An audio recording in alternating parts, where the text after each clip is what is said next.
Hello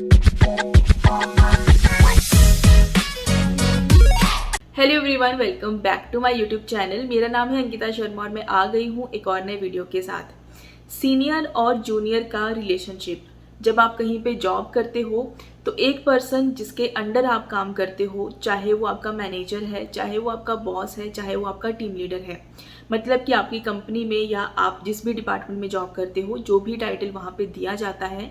आप उसके under काम करते हो, आप उसके जूनियर हो, आपको उसकी बातें माननी पड़ती हैं, आपको उसके अकॉर्डिंग जो है वो काम करना पड़ता है। और कई बारी क्या होता है इस रिलेशनशिप में, मतलब कि कई बारी चीज़ें स्मूथ नहीं चलती हैं और जो जूनियर पर्सन है, जो जूनियर ऑफिशियल है, वो कई बारी परेशान हो जाता है। और अगर परेशानी इस लेवल की बढ़ जाती है कि वो एक दिन सुसाइड कर ले, तो क्या वो जो सीनियर ऑफिशियल है उसको पनिशमेंट दिलवाई जा सकती है? क्या उस सीनियर ऑफिशियल के अगेंस्ट जो है वो आपके घर वाले एक्शन ले सकते हैं और उसको सज़ा मिल सकती है?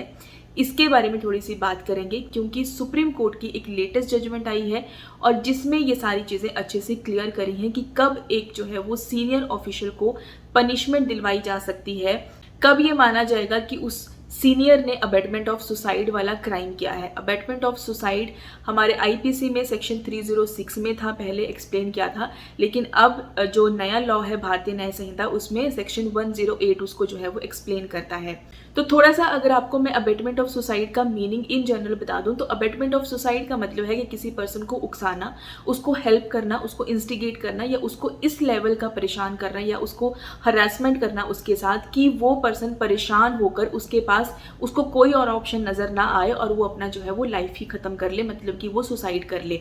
अब ये होता है अबेटमेंट ऑफ सुसाइड का मतलब। अब यहाँ पे जो सुप्रीम कोर्ट के पास एक अपील आई थी, जिसमें एक पर्सन है जिसने पहले हाई कोर्ट में, यूपी का ये मैटर है, उत्तर प्रदेश का, पहले हाई कोर्ट में अपनी पिटीशन डाली थी, वहां पे उसकी पिटीशन रिजेक्ट हो जाती है, लेकिन वो अपील के थ्रू पहुंचता है सुप्रीम कोर्ट में। और उसका ये मानना था कि उसने अपने जूनियर को, जिसने सुसाइड किया है, उसको किसी भी तरह से ना तो इंस्टिगेट किया है, ना ही हेल्प करा है और ना ही इस तरह से हरासमेंट करा है, मतलब कि वो बुरी तरह से निर्दोष है। और जो क्रिमिनल प्रोसीडिंग्स उसके ऊपर चल रही है, जो एफआईआर उसके अगेंस्ट रजिस्टर करी गई थी, उसको जो है वो रद्द कर दिया जाए। उसके सारे जो क्रिमिनल ट्रायल्स चल रहे हैं उसके ऊपर, उनको जो है वो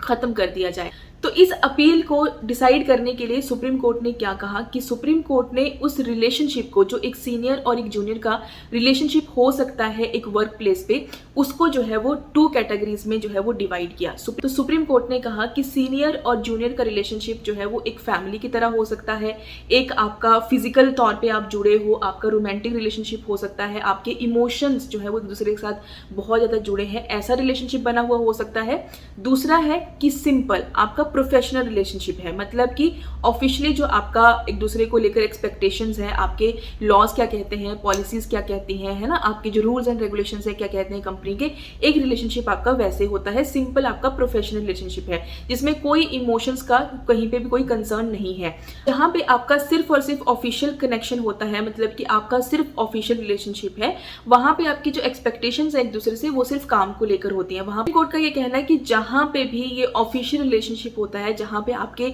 इमोशंस नहीं आते हैं कि इमोशनली आप कनेक्टेड हो, या आपकी बहुत ज्यादा एक्सपेक्टेशंस है अपने सीनियर से कि वो आपके लिए ये करेगा वो करेगा, तो वहां पे हर्ट होने के चांसेस भी कम होते हैं और वहां पे इमोशनली खुद को जो है वो बैलेंस करने के भी चांसेस बहुत ज्यादा होते हैं। तो होगा क्या ज्यादा से ज्यादा, ठीक है, उसको आपका काम पसंद नहीं आ रहा है तो ज्यादा से ज्यादा क्या, आप रिजाइन डाल दो, आप जो है वो दूसरी जॉब कहीं पे देख लो, ठीक है, कि आपका नहीं बन पा रहा है अपने सीनियर के साथ, नहीं है, अगर आपके पास ऑप्शन है कि हाँ किसी हायर अथॉरिटी को आपको अप्रोच करना है, वो चीजें आप कर सकते हो। ये सारी चीजें आपके पास ऑप्शंस तो अवेलेबल होते हैं ना, ठीक है। ये तो नहीं है कि आप फिजिकली भी किसी के साथ कनेक्टेड थे, इमोशंस आपके वहां लगे हुए थे और फिर वो बंदा अगर आपको परेशान करने की कोशिश कर रहा है या आपको बदनाम करने की कोशिश कर रहा है, अगर इस तरह का कहीं पे रिलेशनशिप बनता है ना, तो वहां पे क्या होता है कि जो पर्सन है वो इमोशनली भी बहुत ज्यादा हर्ट होता है, फिर उसको डर होता है कि कहीं पे हम, मतलब कि हमारी कहीं बात कहीं किसी को ऐसे ना पता चल जाए कि जिसकी वजह से मेरी बदनामी हो, तो वहां पे रेपुटेशन वाली बात भी आ जाती है। तो अगर ऐसी कहीं पे चीजें हो रही है ना, तो वहां पे माना जाता है कि जो पर्सन है, जो अक्यूज्ड है,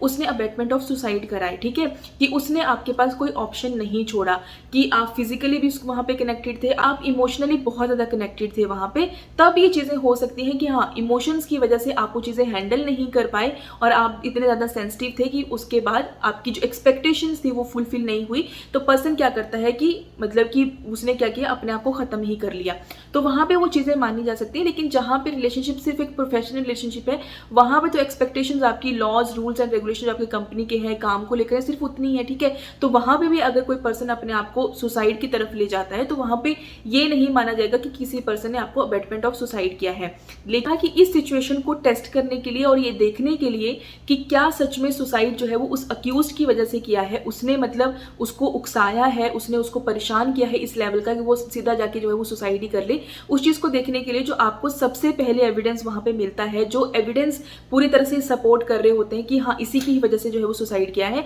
उन चीजों को भी जो है वो देखना पड़ता है। अब इसके अलावा ऐसा नहीं है कि ये दो सिचुएशंस बता दी सुप्रीम कोर्ट ने तो मामला जो है वो इन्हीं चीजों के इर्द गिर्द जो है वो देखा जाएगा। सुप्रीम कोर्ट ने ये भी कहा कि जो आप रिलेशनशिप देख रहे हो वो तो एक सिचुएशन है कि रिलेशनशिप पहले उनका देखा जाए कि किस तरह का रिलेशनशिप था। इसके अलावा कुछ और फैक्टर्स भी हैं जो देखने बहुत जरूरी होते हैं ऐसे मैटर को डिसाइड करने के लिए, और वहां पे आ जाता है कि क्या जो हरासमेंट थी वो अनबियरेबल सिचुएशन वाली थी, मतलब कि अगर नॉर्मल पर्सन के साथ उस तरह की हरासमेंट हो तो क्या वो नॉर्मल पर्सन उस हरासमेंट को झेल सकता है, क्या वो उसको इमोशनली इतना ज्यादा जो है वो एक्सप्लॉइट कर रहा था कि कोई पर्सन टूट सकता है उस सिचुएशन से, वो नहीं झेल सकता है, ये भी देखना बहुत जरूरी है। और क्या वो उसको इस लेवल की धमकियां दे रहा था कि तेरी रेपुटेशन खराब कर दी जाए और उस डर की वजह से जो है वो पर्सन ने सुसाइड कर लिया हो। तो ऐसा नहीं है कि आपको सिर्फ रिलेशनशिप वाला ही टेस्ट करना है, इसके अलावा बाकी सिचुएशंस भी देखनी पड़ती हैं कि जो उसके साथ हरासमेंट हुई है, जिस तरह से उसको परेशान किया गया है, वो सारी चीजें किस लेवल की थी कि उस पर्सन को जो है वो कोई और ऑप्शन नजर ही नहीं आया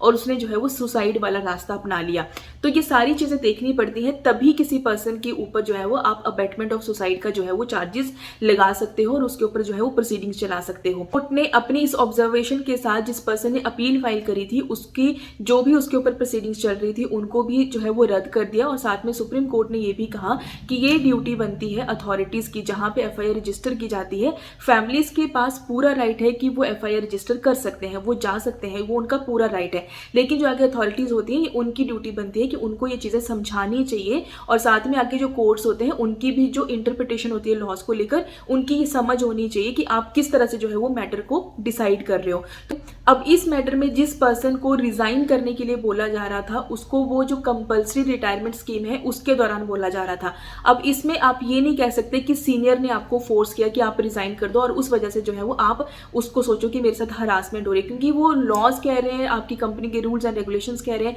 तो वो चीजें तो आपको जो है वो इमोशनली स्ट्रांग होकर जो है वो उनको जिसको कहते हैं ना कि एक्सेप्ट करना पड़ेगा। आप जो है वो इमोशनली इतना वीक नहीं हो सकते जब आप कहीं पे काम करने जाते हो। आजकल बहुत सारे लोग अपने घरों से दूर रहते हैं, उनको वो इतना इमोशनल सपोर्ट घर वालों से भी नहीं मिलता कि चलो ठीक है ऑफिस की बातें ऑफिस छोड़ो फिर घर आके चीजों को भूल जाए। तो होता क्या है कि ऑफिस में अगर कोई ऐसी बात होती है तो घर आके भी आप उसी के बारे में सोचते रहते हो, और फिर होता है कि डिप्रेशन वाली सिचुएशन बनती है, लोग सुसाइड तक पहुंच जाते हैं। तो सुप्रीम कोर्ट की इस जजमेंट के साथ साथ ये मॉरल मैसेज भी आपको कि आपको इमोशनली भी स्ट्रांग बनना है, क्योंकि काम आजकल सबको करना है, इंडिपेंडेंट आज को सबको बनना है, लेकिन उसके साथ साथ आपको इमोशनली भी स्ट्रांग बनना है। आपको इमोशनली उतना वीक नहीं होना कि आपको कोई छोटी सी बात कह दे कि आपने ये सही काम नहीं किया, आप तो ठीक काम नहीं करते, तो उस बेसिस पे आप जो है वो बिल्कुल ही इमोशनली जो है वो टूट जाओ और ऐसा कोई रास्ता अपना लो।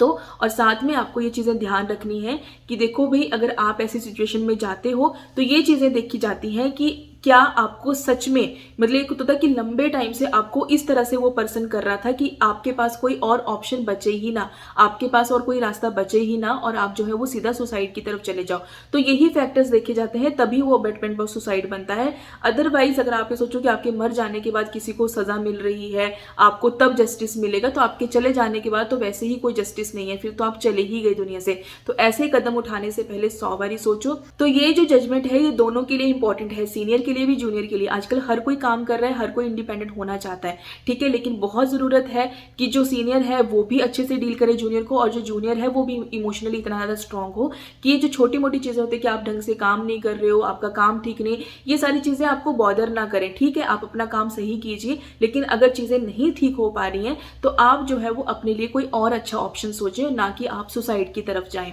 तो आई होप आपको ये सुप्रीम कोर्ट की जजमेंट है, ये जो ऑब्जर्वेशन है सुप्रीम कोर्ट की, ये चीज़ें अच्छे से क्लियर हुई होंगी, आपको वीडियो थोड़ी सी यूजफुल जरूर लगी होगी। अगर इस वीडियो का कोई भी पार्ट अच्छा लगा है तो वीडियो को लाइक करना, शेयर करना, कॉमेंट करके जरूर जाना। मिलती हूँ नेक्स्ट वीडियो में और आज के लिए बाय बाय।